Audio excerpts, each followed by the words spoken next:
and welcome back to my channel, where I'm going to cover the Warlock's Hexblade class specialization from Xanathar's Guide to Everything, providing a brief description of the subclass, as well as explain and set up the various features gained. The Hexblade subclass allows a Warlock to specialize in utilizing the energies that come from the Shadowfell, much like the Shadow Magic-based Sorcerer, but with a twist. While the Hexblade can simply fight with spellcasting capabilities, they thrive through the use of the Shadowfell-like weapon that is formed at the time the pact is made with the entity that calls the Shadowfell their home. The shape and design of the blade can be created by the player, but most swords typically take on a shape similar to that of a scimitar, as that's what the most notable and most heavily used type of sword, called a black razor, looks like. No matter the form you choose, the weapon will take on the base weapon stat of the shape of the weapon you have selected. So if you chose something that is similar to a scimitar, then it would take on those stats, or if you chose a longsword, then it will make use of that particular weapon's base stats. And this weapon is essentially your pact weapon, so you want to follow the guidelines provided within the pact weapon feature itself that is part of the base class. Warlocks are also a class that chooses their class specialization at level 1, and this is once again due to the nature of their magic. A Warlock's patron is what grants your character the ability to use the powers that your character has, though in this case, it's also what grants you the means to imbue your weapon with the Hex Curse. I'm going to go ahead and use the character wizard to create a basic level 1 Warlock, and at the time that I'm choosing the class specialization, I'll record that on screen so that you can see what that looks like. I'm about to choose the class specialization. I've already selected the class, and the second I did that, this option as well as this option popped up. In this case, I want to choose the Hexblade. So I'm going to go ahead and finish the rest of this particular character out and then bring you back when we're ready to go over the features. The first feature your character will gain is called the Expended Spell List feature, specific to the Hexblade class specialization. Unlike other classes that are typically granted spells that don't count against their prepared list of spells, the Warlock only gains the means to choose these spells in place of those they would normally select against in relation to their typical Warlock spells table provided by the Pact Magic table here, which would look like this. For example, right away at level 1, when your character reaches Warlock level 2, your character can then select from the Shield or Wrathful Smite spells, which are provided as part of this particular class specialization, or select the Cause Fear spell, which is available through the base Warlock class itself. As your character levels up, for example to level 2, you'll be able to essentially have all 3 spells, because initially you start with 2 known spells, but then you gain another one when you get to level 2, which means you'll be able to know the initial first 2 level spells provided by the class specialization, as well as Cause Fear, provided you don't have any other supplements loaded. If you do, then there's a much larger expanded list of spells that become available to you. And Tasha's Cauldron of Everything is a perfect example of something that really adds a pile of spells to the Warlock class. But unlike those other classes that gain access to quote-unquote a complete list of spells that you're just given, you actually have to choose from this combined list of spells. So they will all count against the number of spells you're allowed to prepare and or know. Also at Warlock level 1, your character gains the Hexblade's Curse feature, which allows your character to apply a curse to a specific target within 30 feet of where your character is standing in order to gain some advantages over that target for a total of 60 seconds or 10 combat rounds. However, if the target that is currently cursed dies, your character is killed or is otherwise incapacitated, the curse will end early.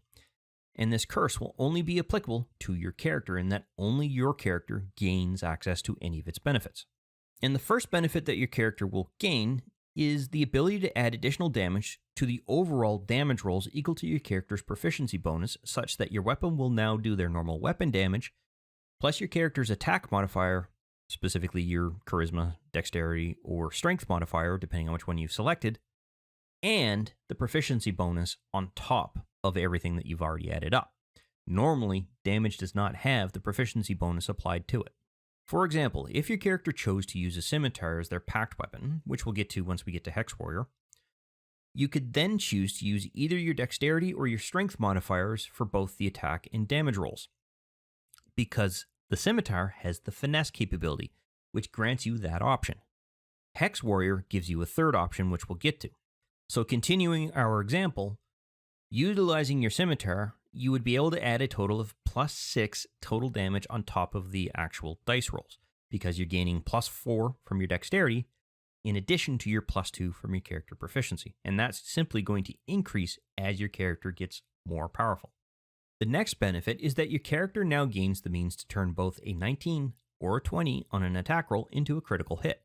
But you'll have to be careful, as this will only apply to your Hexblade, or Pact Weapon as it is otherwise known, and specifically to the cursed target when you attack them.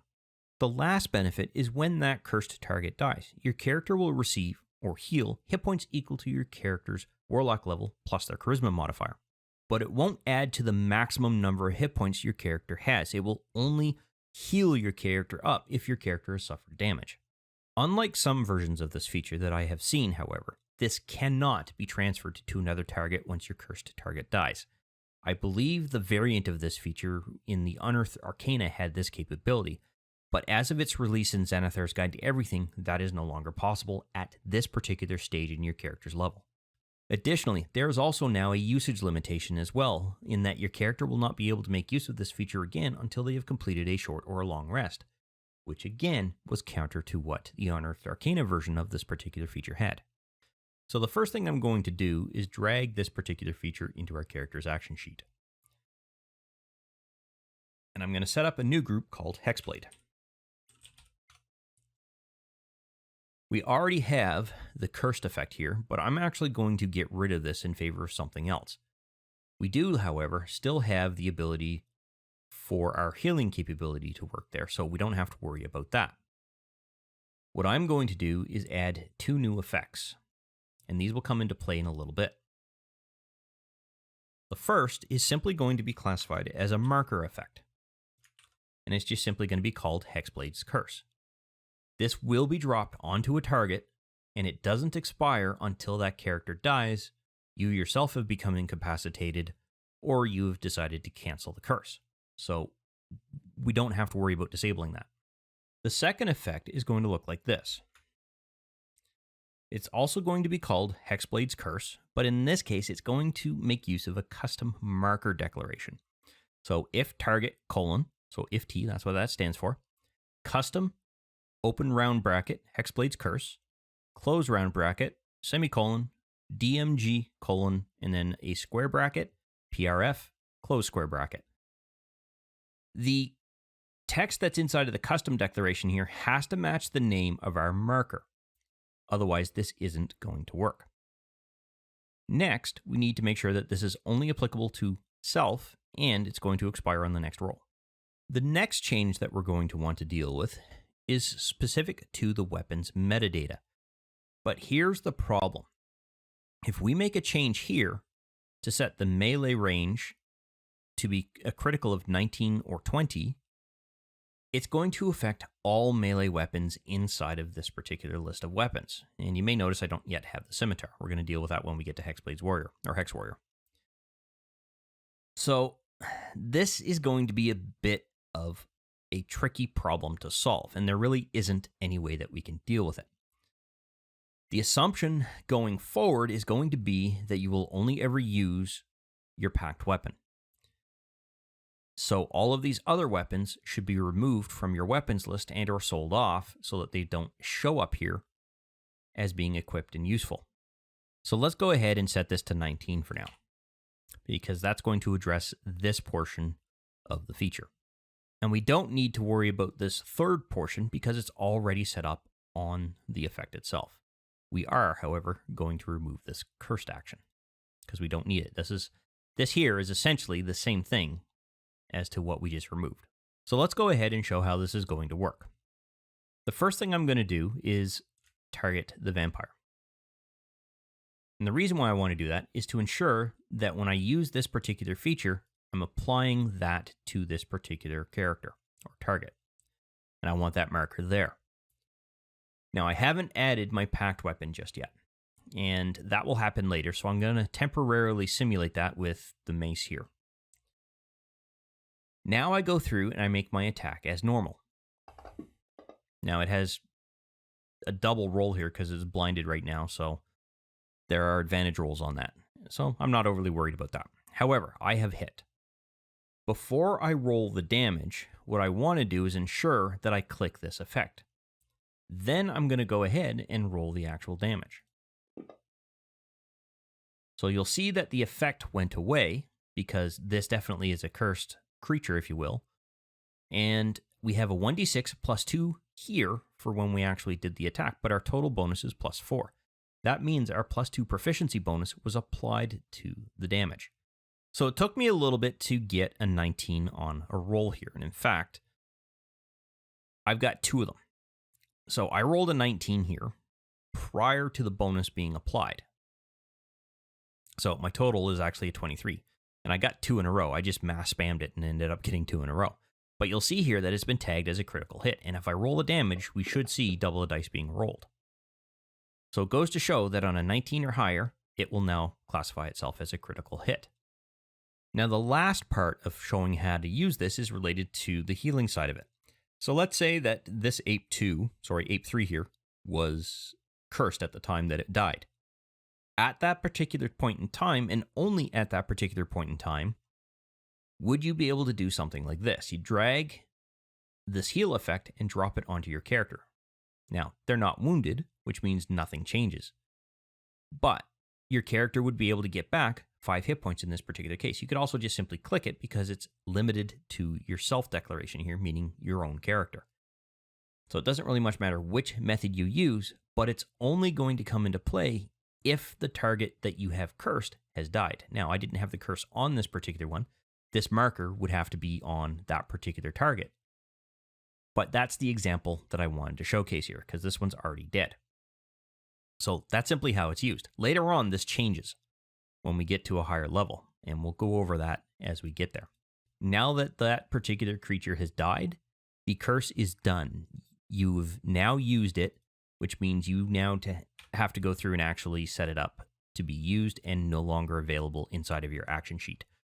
The final feature your character gains at level 1 is called Hex Warrior, which grants your character proficiencies with medium armor, shields, and martial weapons, expanding your list of weapons your character can actually choose from to essentially the entire gamut of weapons that are available within the available selection. And it is this feature, not your Pact Magic or your Pact Boon features, that give your character the ability to use a scimitar or a longsword or any other kind of sword that you can now classify as your Hexblade, hence the name Hexblade. So in this particular case, what I'm going to do is I'm going to pop open the weapons list here. I am then going to look for a different weapons list because I keep forgetting that Xanathar's has weapons specific to Xanathar's there. I'm going to pop open the class sheet for the player's handbook and scroll down till I find the weapons listing there. There we go. Close that. Go to inventory. And I am going to go down to martial weapons and grab the scimitar just because that's the weapon we've been talking about. By default, it's going to show up in your weapons list here, which is perfect because now this sets everything up, with one minor exception, which we'll get to in a moment. This feature also allows your character to kind of attune to a non-two-handed weapon, for example our scimitar, and allow your character to make use of your character's charisma modifier versus the strength or dexterity modifiers, in the event that you have a finesse weapon, for your attack and damage bonuses, thus adjusting the example I presented earlier so you now have a choice of 3 modifiers you can select from, depending on if the weapon has a finesse property. A non-finesse based weapon will give you the means to choose from your strength or your charisma modifiers, while a weapon with a finesse will also allow you to select from your dexterity modifier in place of the other 2, if you had so chosen. This will require your character to complete a long rest, and then as your character wakes up, they can grab hold of that weapon, touching that weapon, and as long as it is one that your character is proficient in, and it's not a two-handed weapon, you will be able to make use of your charisma modifier, which will be good for this particular character, and not need to worry about having a character with a high strength or high dexterity. So you can strictly focus on ensuring that your character's charisma modifier is your best stat, if you will. The last benefit will last until your character completes their next long rest, but most DMs will simply assume that as long as you're not changing the weapon out, you're going to do this each time your character completes that long rest. Therefore, you don't have to always change it over. This does mean, however, that we are going to have to make an adjustment to our character's weapon stat for this particular weapon. Specifically, we need to adjust this from base to charisma. And you can see here now that we have our +4 damage bonus. Now, if you happen to have a character that also happens to have Pact of the Blade, then the restriction on being able to make use of two-handed weapons no longer applies, as it will now extend to any pact weapon your character can call forth through that feature, regardless of the type of weapon. But beyond that, there's nothing else we really need to do or configure when it comes to this particular feature and its setup, because we've already made the adjustment to what I'm classifying as our pact weapon. So I'm going to do this. Just to note that it is our pact weapon. At Warlock level 6, your character will gain the Accursed Specter feature, which allows your character to make further use of a humanoid-based creature that was slain by your character during combat. And it has to be slain by your character. Your character has to put in the killing blow. This Specter will make use of the stats that are available on the Specter that comes from the monster's manual, and it will gain temporary hit points in addition to that equal to half of your character's Warlock level. At the time the creature is summoned, you will be required to roll initiative for that creature, but there's going to be a catch with this. Fantasy Grounds does not really provide you the means to roll initiative outside of simply rolling a d20. So it's best to check with the DM to see if they will do that for you or whether they are going to make you do the roll. While the Spectre is on the field, though, it will obey all your verbal commands, and when it attacks, it will gain a bonus to that attack roll equal to your character's charisma modifier, or +0, whichever is going to be higher. If the Spectre survived the combat encounter, it will remain around until the end of your character's next long rest, and this is where it can sometimes get a little bit confusing. I've seen some DMs argue that because the Spectre disappears after your character has completed the long rest, your character can't use this feature again until they have completed a second long rest. I have counter-argued against that, but sometimes the DM just simply won't see the wording the way that it's written, and if the DM is like that, you're really going to have to just deal with it, to be honest, because they're not really going to be able to change their mind on that. However, while it is true that the Spectre dissipates after your character completes that long rest, so too is the fact that your character just finished a long rest. So to me, this means that your character can still use this feature again, even if it's 5 minutes after your character just finished that long rest, because all of a sudden your character is now involved in some form of combat situation and managed to kill a humanoid-based creature during that combat encounter. The other issue is that you will not be able to instantiate a copy of this NPC because you won't be able to add it to the combat tracker. So the DM is going to have to do this for you, and I will show you how that works here in a moment. But the idea is going to be that they're going to, quote unquote, create the Spectre and then simply share that over to you. And then at that point, with the exception of the initiative, you now have the ability to control that particular creature to a certain degree. But I also want to point out that you're going to want to remember to add in those temporary hit points. So let's go ahead and add this particular feature first to our character's action sheet because we need those temporary hit points. So I've dragged that into place. I'm going to create a link between the feature and the group. And in this case, we have no features. So I'm going to add the hit point factor here. The total number of temporary hit points it's going to gain is equal to half of your Warlock level. So the way we can work this out is as follows. It's going to be on a target. It's going to be temporary hit points. We want your Warlock level. So you want to go all the way down until you get WAR here. And then you want to put a multiplier here of 0.5. So in this particular case, this Spectre is going to gain 3 additional temporary hit points when they are brought onto the field. Now, the next thing that's going to happen is that the Dungeon Master is going to want to actually instantiate that Spectre. And I'm going to delete this one so that I can get that out because that was there for a test. First things first is you're going to want to drag the Accursed Spectre into the chat box. In fact, you got to drag it from your own information sheet in order for that to work. So where is that?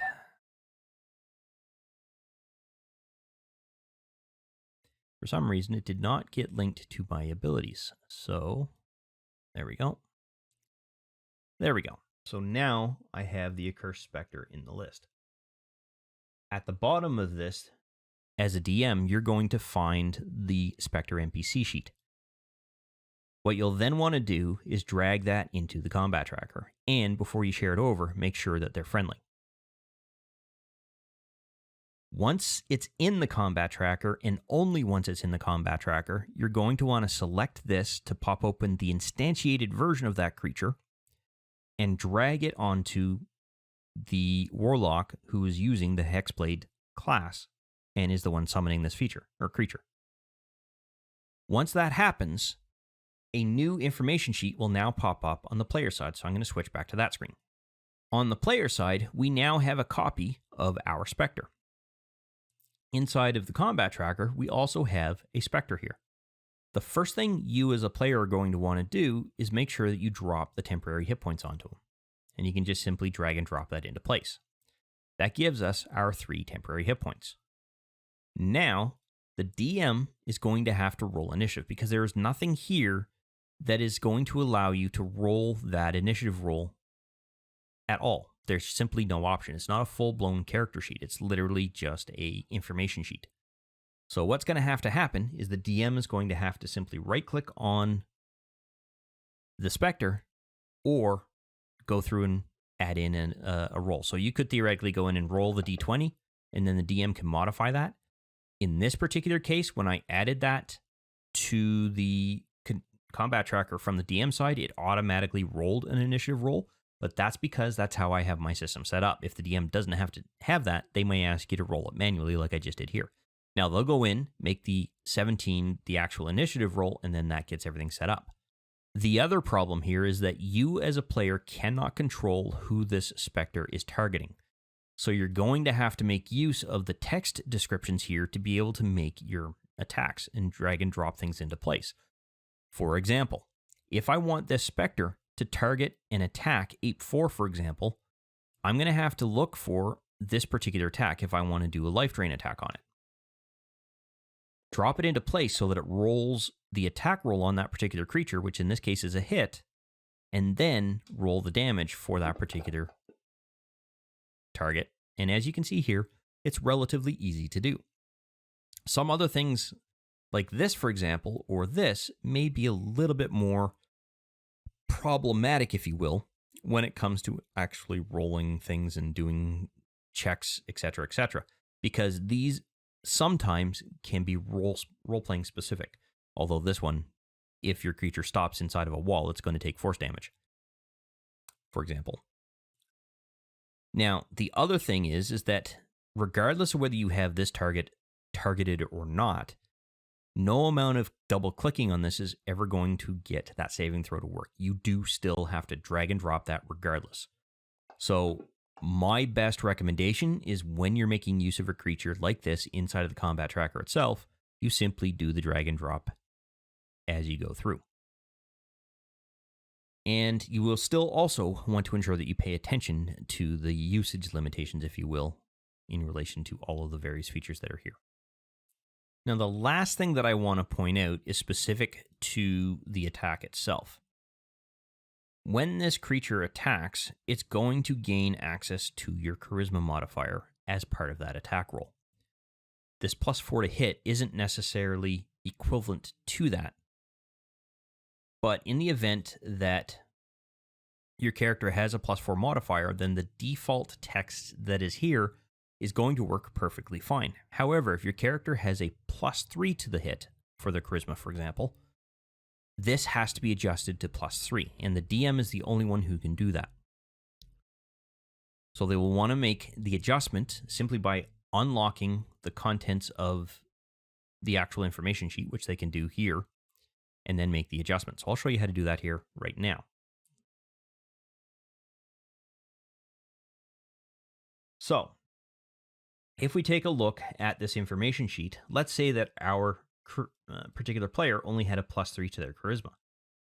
All you have to do is unlock that, modify the description here, and change that +4 to a +3, and then lock that.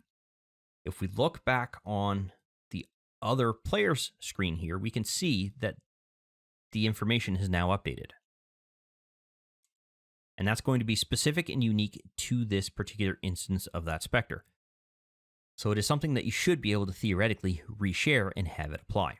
At Warlock level 10, your character will gain the Armor of Hexes feature that allows you to potentially turn a hit on your character into a miss. When your character is hit, you can roll a d6 die in the chat. And if that value is a 4 or higher, the attack that hit your character will now become a miss, regardless of its roll. And yes, this means you can cancel out a critical roll. As this is a reaction, your character will only be able to make use of this feature if they have not already used reaction or set up a ready action, thus locking the use of your action to that situation. But unlike setting up a ready action, you don't need to explain to the DM what scenario this feature will activate. The description of the feature itself sets that up for you, essentially meaning that as long as you have a reaction available, your character can activate this feature. So I've gone ahead and set up a situation here. I'm going to have our vampire target our Hexblade. And then I'm going to make an attack roll. Now in this particular case, this target hit, or the vampire hit our character. At this point, because my character still has a reaction available, I can choose to roll a 1d6. And on this particular case, that hit is now a miss. That vampire did not hit me. That's how this feature works. However, let's see if I can get something lower. Okay, so this time I rolled a 3. In this particular case, let's ignore the fact that I rolled a 6 in the previous roll, but let's say after this hit, I rolled and I got this 3. This hit remains a hit, so the vampire gets to do their damage. But in this roll, when I rolled the 6, in that scenario, this is a hit, this is higher than 4, and it's got to be 4 or higher, so it can be 4, 5, or 6. This means that that 14, which turned into a hit, is now a miss. That's how this particular feature works. Now, I've used a reaction. I can't do so again until my next turn. But other than that, there is no usage limitation to this. So if the next turn, this vampire does another 14 and hits my character, and I go ahead and make another roll, once again, I've rolled a 6, which means that 14 is now a miss. So it's a great way to potentially stagger or stop, if you will, an incoming attack. It's best if you're able to get this on a critical roll, because then you don't have to worry about suffering the critical damage. And finally, at Warlock level 14, your character will gain the Master of Hexes feature, which unlocks your character's ability to now move the Hexblade's curse from a creature that has been slain to a new creature. It is only at this level that this becomes an option, but once again, there are subtle differences than what this used to look like from the Unearthed Arcana feature set. At this level, you're essentially being given a choice. When a creature that has your curse on it has been slayed, you now have to choose to do one of two things. If you choose to accept the incoming hit points, meaning your character is going to be healed, you cannot move the curse. The curse dissipates and it goes away, and you're done until you've completed whatever rest requirements are required. But if instead you choose to shift that curse to another creature, you don't get the incoming hit points. Instead, the benefits that allowed you to attack the initial target that you cursed now transfer over to the new target that you have cursed. So the proficiency damage to your bonus, the ability to crit on that particular creature on a 19 or a 20, etc., etc.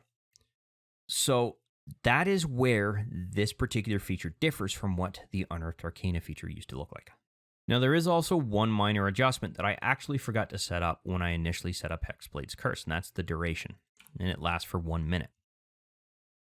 When you drop Hexblade's Curse onto a creature, it's going to have a duration. Now, if this vampire dies, and only when that vampire dies, do you get the ability to move that particular curse. But here's the catch. If that vampire died, and there were 5 rounds left on the curse, when you move this effect, it will maintain that duration. It doesn't reset the duration. So if I wanted to move this to the Mind Flayer, for example, oops, I don't want to delete it. Let's go ahead and add that again.